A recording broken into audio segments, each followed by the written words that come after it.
మరి సుఖం వెనకాలే దుఃఖం ఉంటుంది. వివేకానందుడు చెబుతాడు, దుఃఖం అనే కిరీటాన్ని పెట్టుకుని సుఖం మీ ఇంటికి వస్తుంది అమాయకులారా చూసుకోండి అన్నాడు ఆయన. ఆ కిరీటం మీరు గమనించట్లేదు, సుఖం వచ్చింది సుఖం వచ్చింది సుఖం వచ్చింది అంటున్నారు మీరు. సుఖం దుఃఖం అనే కిరీటాన్ని ధరించింది. సుఖం దుఃఖం లెక్క ఒకటే, భాష కూడా. సంస్కృత భాష అంత గొప్పది. రెండిట్లోనూ ఉన్నది ఖం.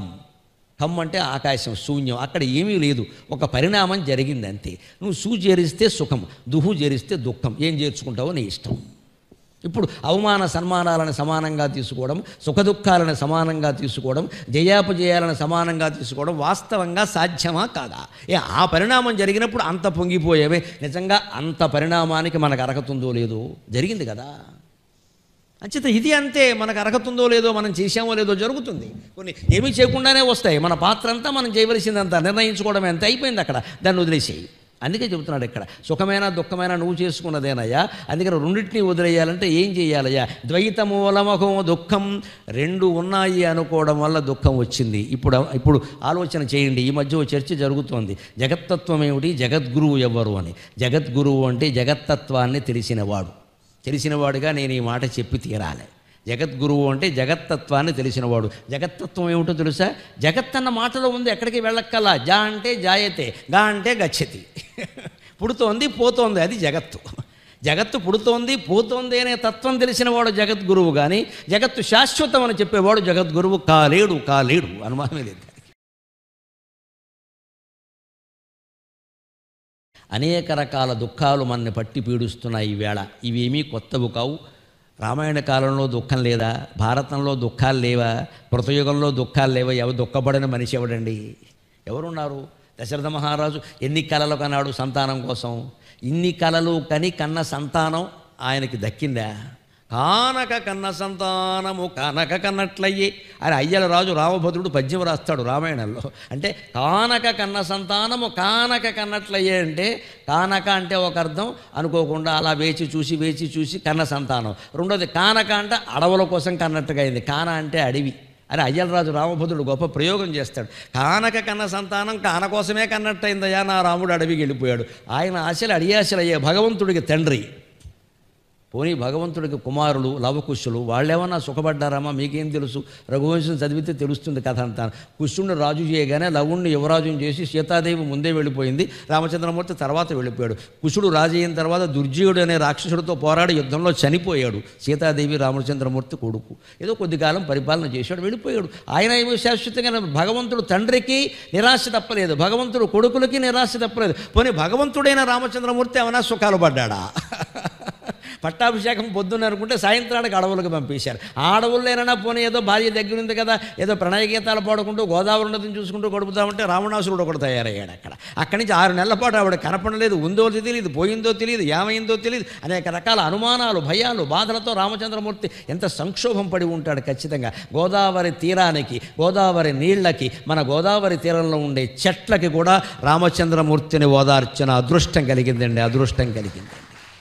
గోదావరి తీరం అంత గొప్పది. రామచంద్రమూర్తి కన్నీళ్లు తుడిచిన తీరం ఇది. ఎడవకయ్యా, మేము ఉన్నామయ్యా, ఇక్కడే ఉంటుందయ్యా, ఈ దారిని వెళ్ళవయ్యా అని ప్రతి చెట్టు, ఇక్కడ తిరిగే ప్రతి మృగము రామచంద్రమూర్తిని ఓదార్చింది. ఇది లేకపోతే ఆయన బతుకుంటాడా సీతా వియోగంతో? ఎంత ప్రేమ ఆ దంపతులది. అంటే ఆయన సుఖపడలా, ఆయన తండ్రి సుఖపడలా, ఆయన కొడుకులు పెద్దగా సుఖపడింది లేదు. మరి దేవుడి కథ ఎలా ఉంటే జీవుడి కథ మనం చెప్పేది ఏమిటి వేరే ఇక్కడ? అంచేత మనకి దుఃఖం కలిగినప్పుడు ఇది గుర్తు చేసుకోవాలి. ఇప్పుడు దుఃఖానికి మూలం చెబుతున్నాడు. ద్వైతమూలమహో దుఃఖం నాన్యత్తస్యాస్తి భేషజం. ద్వైతమూలమహో దుఃఖం నాన్యత్తస్యాస్తి భేషజం. ద్వైతమూలమహో దుఃఖం నాన్యత్తస్యాస్తి భేషజం. దృశ్యమేతన్మృషా సర్వం ఏకోహం ఛిద్రసో అమలః. నీకు దుఃఖం లేకుండా ఉండాలనుందా అంటే మనం అందరం చేతులు ఎత్తుతాం. ఎవరికి కావాలండి దుఃఖం? కానీ మీకు ఎవరికి సుఖపడకుండా ఉండాలనుందంట, అలా ఎలా కుదురుద్ది? పట్టిందే సుఖపడ్డానికే. మరి సుఖం వెనకాలే దుఃఖం ఉంటుంది. వివేకానందుడు చెబుతాడు, దుఃఖం అనే కిరీటాన్ని పెట్టుకుని సుఖం మీ ఇంటికి వస్తుంది అమాయకులారా చూసుకోండి అన్నాడు ఆయన. ఆ కిరీటం మీరు గమనించట్లేదు, సుఖం వచ్చింది అంటున్నారు మీరు. సుఖం దుఃఖం అనే కిరీటాన్ని ధరించింది. సుఖం దుఃఖం లెక్క ఒకటే, భాష కూడా. సంస్కృత భాష అంత గొప్పది. రెండిట్లోనూ ఉన్నది ఖం. ఖం అంటే ఆకాశం, శూన్యం. అక్కడ ఏమీ లేదు, ఒక పరిణామం జరిగింది అంతే. నువ్వు సూ చేరిస్తే సుఖం, దుహు చేరిస్తే దుఃఖం. ఏం చేర్చుకుంటావో నీ ఇష్టం. ఇప్పుడు అవమాన సన్మానాలను సమానంగా తీసుకోవడం, సుఖదుఖాలను సమానంగా తీసుకోవడం, జయాపజయాలను సమానంగా తీసుకోవడం వాస్తవంగా సాధ్యమా కాదా? ఆ పరిణామం జరిగినప్పుడు అంత పొంగిపోయేవే. నిజంగా అంత పరిణామానికి మనకు అర్హతుందో లేదో జరిగింది కదా. అంచేత ఇది అంతే, మనకు అర్హతుందో లేదో, మనం చేసామో లేదో జరుగుతుంది. కొన్ని ఏమీ చేయకుండానే వస్తాయి. మన పాత్ర అంతా మనం చేయవలసిందంతా నిర్ణయించుకోవడం ఎంత అయిపోయింది అక్కడ, దాన్ని వదిలేసేయి. అందుకే చెబుతున్నాడు ఇక్కడ, సుఖమైనా దుఃఖమైనా నువ్వు చేసుకున్నదేనయ్యా. అందుకని రెండింటినీ వదిలేయాలంటే ఏం చేయాలయ్యా? ద్వైతమూలమహో దుఃఖం, రెండు ఉన్నాయి అనుకోవడం వల్ల దుఃఖం వచ్చింది. ఇప్పుడు ఆలోచన చేయండి. ఈ మధ్య చర్చ జరుగుతోంది, జగత్తత్వం ఏమిటి, జగద్గురువు ఎవరు అని. జగద్గురువు అంటే జగత్తత్వాన్ని తెలిసినవాడుగా నేను ఈ మాట చెప్పి తీరాలి. జగద్గురువు అంటే జగత్తత్వాన్ని తెలిసినవాడు. జగత్తత్వం ఏమిటో తెలుసా? జగత్ అన్న మాటలో ఉంది, ఎక్కడికి వెళ్ళక్కల్లా. జా అంటే జాయతే, గా అంటే గచ్చతి. పుడుతోంది పోతోంది, అది జగత్తు. జగత్తు పుడుతోంది పోతోంది అనే తత్వం తెలిసినవాడు జగద్గురువు. కానీ జగత్తు శాశ్వతం అని చెప్పేవాడు జగద్గురువు కాలేడు అనుమానమే లేదు. జగత్తత్వం అంటే అది నశిస్తోంది, జాయతే గచ్చతి. అది పుడుతోంది పోతోంది, ఖచ్చితంగా ఎప్పటికప్పుడు మారిపోతూ ఉంటే జగత్తత్వం అంటే ఉంటే జీవుడు శాశ్వతం, ప్రకృతి శాశ్వతం, దేవుడు శాశ్వతమే. కానీ జీవుడు ఆభాస, ప్రకృతి అంతకంటే ఆభాస, దేవుడు మాత్రమే శాశ్వతం. ఇంతమంది రూపంలో ఇక్కడ వింటున్నది దేవుడే, ఒక్కడెవడో ఇక్కడ కూర్చొని చెబుతున్నది దేవుడే. వాడికో పేరు వీళ్ళకో పేరు మనం పెట్టుకున్నాం, వ్యవహారం నడవాలి కాబట్టి. వ్యవహారం నడవాలంటే పెట్టుకోవాలి కదమ్మా. ఇక్కడికి గరికపాటి నరసింహారావు గారు వచ్చి చెబుతారు అంటే నేను వస్తాను, కానీ ఇప్పుడు ఎవరో వస్తారంటే నేను ఎందుకు వస్తాను? ఎవరో వస్తారు, ఏదో పేరు చెప్పాలా వద్దా? అంత మాత్రం చేత శాశ్వతం. ఇదే వేదిక మీద ఎంతోమంది ఇక్కడ నాకంటే పెద్దవాళ్ళు మాట్లాడలేదా? మీరు వినలేదా? నేను అక్కడ కూర్చొని విన్న సందర్భాలు లేవా? ఎవరు శాశ్వతం ఇక్కడ, ఎవరు చెప్తారు, ఎవరో వింటారు. ఇక్కడ ఆయన తెలుసు అనుకున్నా పిలిచాం అంతే. జగత్తు ఎప్పుడూ పోతుంది, అది ఉండదు. జీవుడు వేరే, జగత్తు వేరే, దేవుడు వేరే అంటున్నామంటే అది అజ్ఞానమే, అనుమానమే లేదు. అందుకే శంకరాచార్య ఇవన్నీ మొత్తం ఖండించారు. ఎందుకని వేదంలో ఉన్నదే చెప్పారు ఆయన. వేదమేం కొత్తగా చెప్పలేదు. ఏకమేవా అద్వితీయం బ్రహ్మ, ఉన్నది ఒక్కటే, అది తెలుసుకోవలసిందే. దృశ్యమేతం మృషా సర్వం. ఇది కనిపిస్తున్న దృశ్యమంతా మృష, అబద్ధం అన్నారు. దానికి ఉదాహరణ అక్కడ వేదం లేకుండా శంకరాచార్య ఒక్క మాట చెప్పారు. ఆయన ఏం స్వకపోల కల్పన చేయలేదు. ఆయన వర్ణనల ద్వారా మహాకవి కాబట్టి ఉపమానాల ద్వారా, వర్ణనల ద్వారా మనకి విషయం అర్థం చేయించే ప్రయత్నం చేశారు. కానీ వేదంలో లేని మాట ఆయన చెప్పలేదు. శంకరాచార్య కాదు, కొన్ని వేల ఏళ్ల క్రితం నాడు అష్టావక్రుడు కూడా చెప్పాల. ఏమంటున్నాడు ఇక్కడ? ద్వైతమూలమహో దుఃఖం. దుఃఖం ఎందుకు వస్తుందంటే రెండున్నాయి అనుకోవడం వల్ల వస్తుంది. స్పష్టంగా వేదం చెప్పిన మాట. ఏకమేవా అద్వితీయం బ్రహ్మ ఏతస్మిన్నుదరమంతరం కురుతే అథ తస్య భయం భవతి ద్వితీయాద్వై భయం భవతి. ఈ మొత్తంలో ఒకటి కాకుండా 2 ఉన్నాయి, 3 ఉన్నాయి, 6 ఉన్నాయని ఎవడు భావిస్తున్నాడు వాడు భయపడతాడు. ఉన్నది ఒక్కటే అన్నవాడికి భయం ఎందుకు ఉంటుందండి? పసిపిల్లాడు తల్లి ఒళ్ళో ఉంటాడమ్మా, చిన్న ఉదాహరణ. వాడు నిర్భయంగా ఎందుకు ఉంటాడు చెప్పండి? తల్లి ఒళ్ళోంచి ఇంకే ఒళ్ళోకైనా మనం తీసుకున్నాం అనుకోండి, మీ మనవరాలైనా సరే, మనవడైనా సరే, ఎవరైనా ఎంత దగ్గరైనా సరే, అమ్మ ఒళ్ళోంచి మనం తీసుకున్నాం వెంటనే కేరమంటాడు. కారణం ఏమిటి? తండ్రే కదండి తీసుకున్నది. లేదా తాత ఏం పరాయివాడా? అమ్మమ్మ ఏమన్నా పరాయిదా? తల్లి ఒళ్ళోంచి మనం తీసుకున్నాం అనుకోండి, మహావిడితే తండ్రి ఒళ్ళోకి ఎడతాడేమో. వేరేవాడు తాత అయినా సరే వెళ్ళాడు, తండ్రికేసి చూస్తాడు. ఇలాగా వెళ్ళరా ఆయన మనవాడే, మనకి రేపు ఆత్తి వాళ్ళు కూడా అంటే పెడతాడు. తండ్రి సైగ చేస్తే పెడతాడు. ఎందుకని? ఆ పిల్లాడి భావన ఎలా ఉందంటే తాను తన తల్లి వేరు అని అనుకోట్లా. ఏకమేవా, తల్లి వేరు తాను వేరు అనుకోట్లా. తల్లి నుంచి వేరు చేయగానే వీడెవడు అంటాడు వెంటనే. ఇప్పుడు సరిగ్గా వేదం చెప్పింది నిజమా కదా? ఒకటే ఉన్నది, నువ్వు దాన్ని ద్వితీయం. ఏతస్మిన్ను ధరమంతరం గురుతే. ధరం అంటే స్వల్పం, ఏమాత్రం భేదం నువ్వు చూపించినా అధతస్య భయం భవతి, వెంటనే నీకు భయం కలుగుతుంది. ద్వితీయాద్వై భయం భవతి, రెండవది ఉంది అనుకోవడం వల్ల భయం కలుగుతుంది. ఒక్క తల్లి అటు ఇటు తిరుగుతూ ఉంటే పసిపిల్లాడికి ఇంకేం అక్కర్లేదమ్మా, తండ్రి కూడా అక్కర్లేదు. తండ్రి ఎక్కడికో వెళ్తాడు కదా, బయట పనులు ఏమో చూసి. తల్లి ఇంట్లో ఉందనుకోండి, ఈ వదిలేసి 4 బొమ్మలు ఇచ్చిందనుకోండి, బొమ్మలు ఆడుకుంటూ మధ్యలో ఇలా చూస్తూ ఉంటాడు.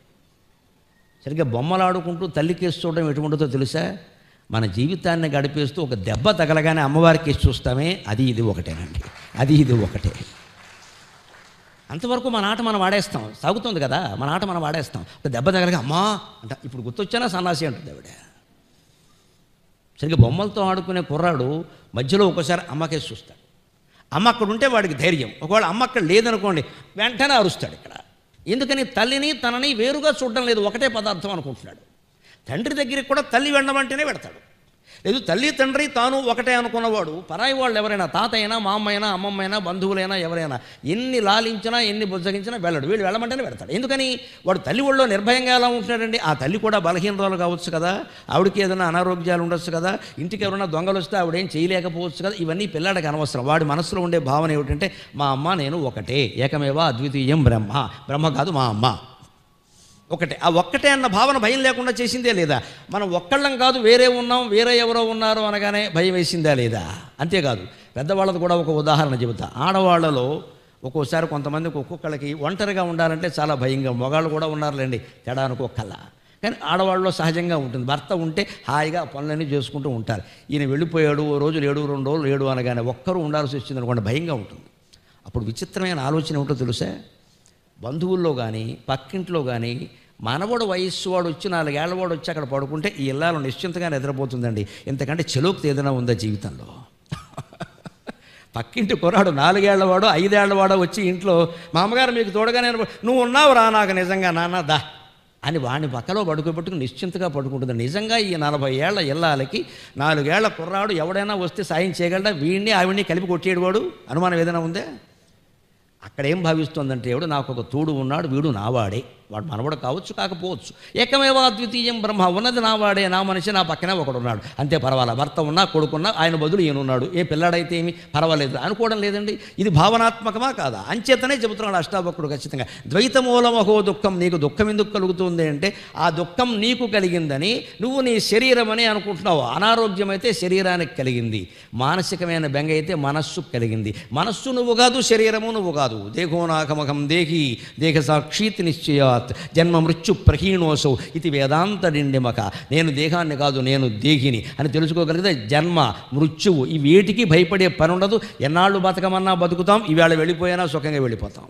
అలాగే మనోనాకమకం దేవో మనస్సాక్షీతి నిశ్చయాత్ శోకమోహోపహాని స్యాత్ ఇది వేదాంత నిండిమక. ఈ మనస్సు నేను కాదు, మనస్సుకు సాక్షిగా ఉన్నటువంటి దివ్యతత్వమే నేను అని తెలుసుకోగలిగితే శోకం మోహం ఏడుపు కానీ ఏదైనా వస్తువు మీద వ్యామోహం కానీ, అంతే కదా, భయం వేస్తే ఏడుస్తాం, కోరిక కలిగితే వ్యామోహాన్ని పెంచుకుంటాం. శోకం మోహం ఈ 2 మనస్సు లక్షణాలు. క్షుత్తు పిపాస ఆకలి దప్పిక ఈ 2 శరీరం లక్షణాలు. ఇవే కదా షడుర్ముల్లో 4 అంటే ఇవే కదా. అందుకని మనస్సు కనుక మనం కాదు అని తెలుసుకుంటే ఈ శోకము మంది కాదు, ఈ మోహము మంది కాదు. ఎందుకంటే మనస్సు మనం కాకుండా సుషుప్తి అవస్థలో ఉండగలుగుతున్నాం కదా. ఇది ద్వైతమూలమహో దుఃఖం, ద్వైతం కారణంగా నీకు దుఃఖం వచ్చింది. నా అన్యత్తస్యాస్తి భేషజం, దానికి ఎప్పుడూ ద్వైతం కాకూడదు అంటే అద్వైతమే సిద్ధాంతం, అద్వైతమే వైద్యం. ఉన్నదంతా ఒక్కటే, ఉన్నదంతా ఒక్కటే అని తెలుసుకోగలిగితే నా అన్యత్తస్యాస్తి భేషజం, మరొక మందు లేదు దీనికి అని చెబుతూ ఏమంటున్నాడు అంటే దృశ్యమేతన్మృషా సర్వం ద్వైతమూలమహో దుఃఖం నా అన్యత్తస్యాస్తి భేషజం.